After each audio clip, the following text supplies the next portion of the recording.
Well, okay. Hello, everybody. Let me just get my screen set up here. Awesome. I'm so glad to have you guys here. Welcome to our first Ask Me Anything or AMA. And because the summer season is almost upon us, I'm going to jumpstart this new event with a question I get asked on a regular basis. How can I be gaining weight when I feel like I'm barely eating? It's something that's so real because when you have IBS and you feel like you're barely eating, weight gain can make you feel like your body is just, betraying you. It can be the last straw, right? So if you're here and you're listening live, please let me know in the comments if you've wondered this too, or if you can relate to anything I'm saying. And make sure you stay until the end because I have concrete steps that you can take now to start turning things around. All right, so here we go. When you have IBS and you're already dealing with bloating that makes your stomach, grow inches in a matter of minutes, your pants don't fit by the end of the day. And again, you're barely eating anything. It's just the worst feeling. But once you understand what's going on, you can easily make adjustments to turn things around. But first, let me say this. When you are in the process of healing your gut, that has to be your primary focus, your priority, right? Giving yourself some grace around weight will help the healing go more smoothly and more quickly. And I know too that for some people with IBS, weight loss is your biggest issue, and that is a real challenge as well in so many ways. And that's absolutely something I can address. So, give me a comment below. Just write your questions if you have that. If you have that question as well, we can work on that too. But a lot of the things that I'm going to talk about will explain that in the same way. And I can always do another Ask Me Anything on weight loss as well. Now, that being said, in order to do better, we have to know better, right? So here are a few of the very real reasons that this weight gain may be happening. So we need to know a little bit about how things should work, right? So here's the overly simplified version of how to maintain weight for the average healthy weight, average healthy person, right? We don't want to talk about having an optimal body weight and body composition. And I'm sorry, I'm just checking. Let me just check to see if any of you guys are there. All right, perfect. So I'm just making sure that I'm streaming live, and yep, everything looks good. If anybody's out there, go ahead and give me a comment. I would love to hear from you. So most of us know that in order to maintain our weight, we need to take in about the same amount of calories, or the same amount of energy, we should say, that our body needs to get us through the day. If we take in more than we burn, we gain weight. And if we take in less, we lose it. Again, very oversimplified. How much we burn is known as our metabolism, right?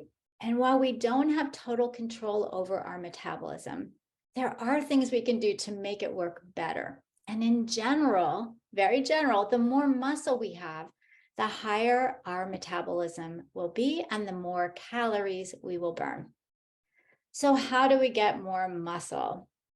Well, protein is the building block for muscle. So it's important to eat high quality protein at every meal and snack. That is the bottom line. Choosing complex carbs and those healthy fats from things like avocados and olive oil and nuts is also key to a healthy body composition.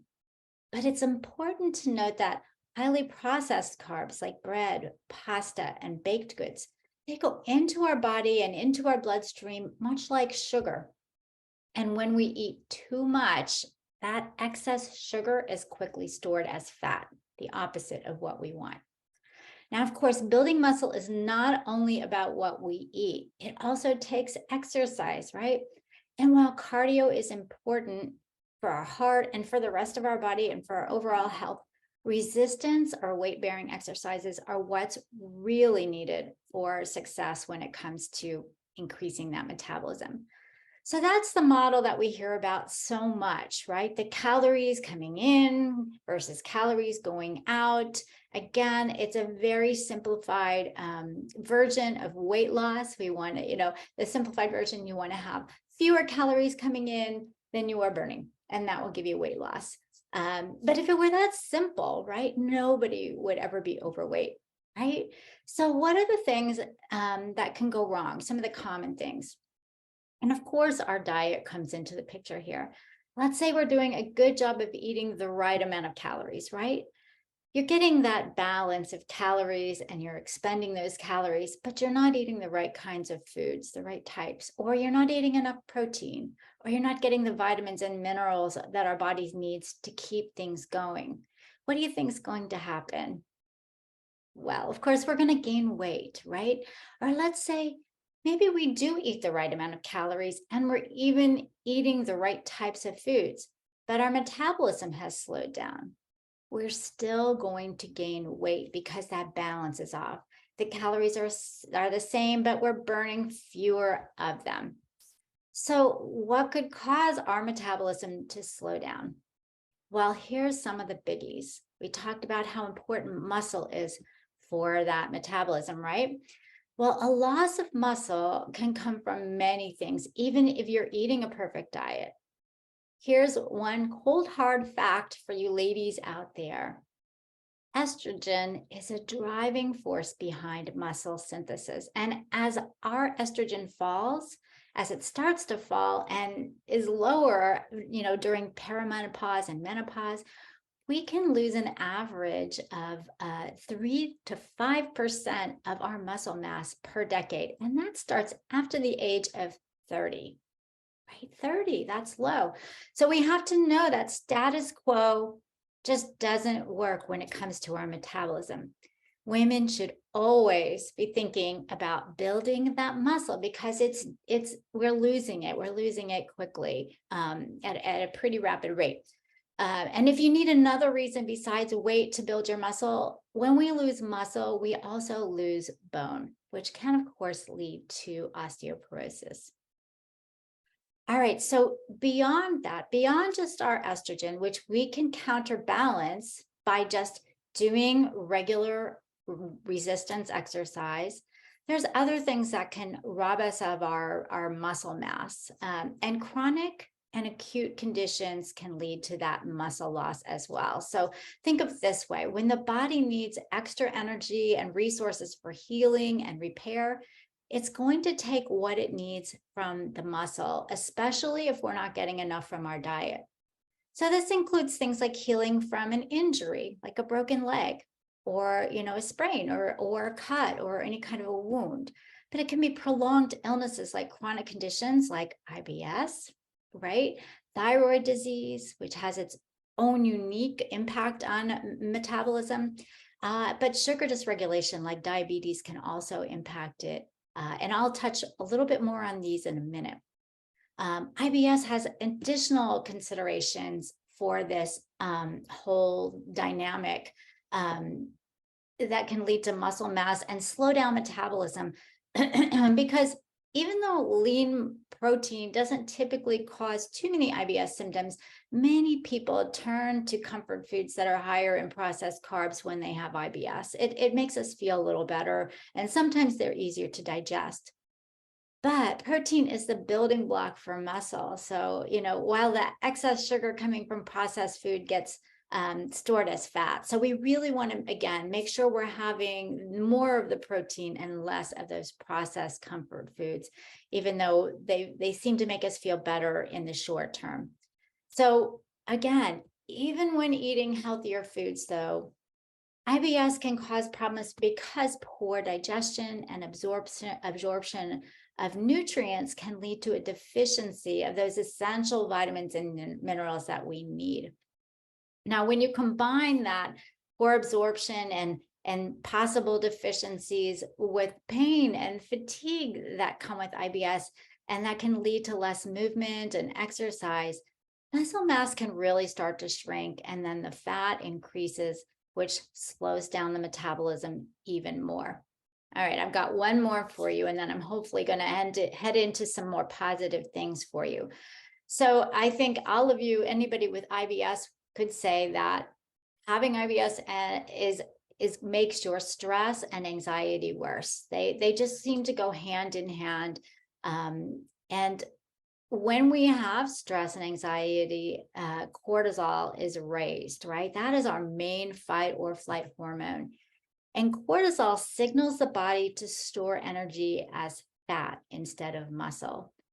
In fact, even worse than that, cortisol actually breaks down protein in order to get more fuel for that flight, right? So we really have to work on that stress response. And one other thing, the bacteria in your gut can even influence our body composition. So IBS really does play a big role in how your body is storing fat and not building muscle and even breaking down muscle. Now, like I said, I know this may sound bad, but I feel like once you know what's going on, once you're aware of things, there's so much that you can do to turn things around. And like everything else, I find the best solution is a step-by-step plan that begins with the basics and then grows from there, right? You can't do everything at once. It just doesn't work. All right, so the keys to having optimal body weight and composition, whether or not you have IBS, are really similar. But I'll talk about both. I'll talk about how it is for everybody, and then I'll just dive in a little bit into, what extra considerations might need to be taken with IBS. So, number one, everyone needs to optimize your diet to focus on those nutrient-dense foods and protein at every meal and snack. When you are cutting back on your calorie intake, you need to make sure you're getting every nutrient you need from those few calories, whether it's just because you don't feel like eating or whether you're trying to reduce your calories for weight loss. Either way, you need to make sure that those are nutrient-dense calories that are doing you more good than harm, right? Now, people with IBS may need to be more careful with which foods they choose in order to avoid triggering symptoms. But there are absolutely a wide variety of foods that are going to work. And trust me, it doesn't have to be complicated.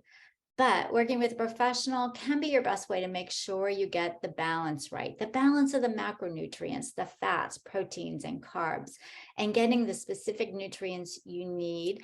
And also deciding what type of fiber, whether you need low FODMAP based on what's going on with your gut. There's a lot of factors there. So it doesn't have to be complicated, but it could be easier, much easier and quicker to work with a professional for there. Protein supplements can also be a fantastic addition, whether you have IBS or not, just to help support that muscle growth during this period. All right, number two, everyone needs daily movement and resistance training, whether you have IBS or not. If you are a woman and you are 30 years or over, you should have it on your radar to be doing daily activity, focusing on resistance training. My goal is 50-50. So 50% cardio, 50% resistance. And that I think is a really great way to do it. It doesn't have to be strenuous. And, I think in particular, when I'm working with people with IBS in this area, I meet them where they are. And while I'm not a personal trainer, I can help find resources, whether you pay for a trainer or whether you get videos on YouTube that can help you get started, no matter where you are in your exercise journey. All right, there's something for everybody. After ACL surgery, I found chair exercises that got my heart moving. I wasn't moving much at all, I will tell you that. But you can do a lot just sitting in a chair that gets your body moving. You can use light weights and you can do it. Trust me, and you just start slow and you move. Okay, number three, everybody needs to stay hydrated. Water helps nutrients travel through the body and bring that fuel, those nutrients, to every cell. It helps keep our digestive tract flowing properly, right? We need water. So whether you have IBS or not, water is key to maintaining the proper weight and body composition, healthy skin. It's going to make everything work better. Brain, you name it, water is key. All right, number 4, everyone needs to manage stress. And I talked a lot about that already. I talked about cortisol and its impact on storing fat and breaking down muscle. The opposite of what we want. And it's especially important for those with IBS because IBS worsens anxiety. And anxiety can worsen IBS symptoms. I think we all, can relate to that. One of my personal favorites for managing stress is EFT, or emotional freedom technique. Some people know it as tapping. You're just tapping on meridian points in your body as you're going through. It's a type of meditation. I love it because I have a little bit of ADD, and so it helps me stay focused. So if you're a kind of person who says meditation doesn't work for me, I highly recommend tapping. There's a great challenge coming up that I'm going to be mentioning later. So stay tuned for that. Tapping is fabulous for reducing stress and working on things in your life. But simple breathing techniques are great too. Just taking a few deep breaths before you eat, before you go to bed, when you wake up, when you're sitting in the car, you name it. And of course, yoga is wonderful for calming the body down, and it builds muscle at the same time. So win-win. All right. So big one, number 4, get moving. No matter where you are, even if it's in bed and you're stretching and moving, you can do it. I know you can. All right. Number 5, if you have IBS, please do yourself a favor and work with a gut health expert like myself, who understands how to get to the root cause and restore that, your microbiome, rebalance your gut and rebuild your gut lining, because gut health impacts every area of your body. If you're constantly dealing with your digestive issues, like I said, you're not going to be getting your nutrients. It causes inflammation in the body. It causes those stress hormones. So it's going to be a constant battle. So, in the end, you really need to address the gut health. All right, so that's it. Those are the 5 things that you really should be focusing on first if you're finding that weight gain is becoming an issue. No matter what you do, things change, our bodies change. It's sad, but they do, right? So we can't keep doing the same thing that we've been doing and just hoping it's going to work. We have to try new things. We have to be open to new things, and we have to just make ourselves move, right? And if it's hard to make yourself do it, ask a friend, ask somebody in this group to support you, to be, an accountability partner, or reach out. I'd be happy to help you as well. Of course, I'm always here for you. Now, I'm going to be doing these Ask Me Anything or AMAs on a regular basis. So if you have any questions on the topic, or there's something else on your mind, drop it in the comments below or send me a PM and I'll get back to you. Or maybe I'll feature your question on the next AMA. This is kind of like what I do on my calls with you guys, these gut health strategy calls. I think a lot of times people are hesitant to jump on a call with me because I don't know, they're worried they might waste my time, which never is the case. Or maybe they're worried that I'm going to be, push some kind of program on you. And, I honestly do tell you about how I could help you with my program. But the biggest thing is, there's no way to get to know each other without jumping on that call, right? Like, the call is the best way. Sitting there on Messenger and typing questions back and forth can get really challenging over time. So that's what the calls are all about. That's what I'm hoping that this Ask Me Anything is going to be. So please don't hesitate just to reach out, drop a comment on there. You can PM me for a little bit more private way of doing it, but whatever it is, just reach out. I am here to help, I promise. All right, everyone. Thanks for watching. I'll be seeing you soon. Bye-bye.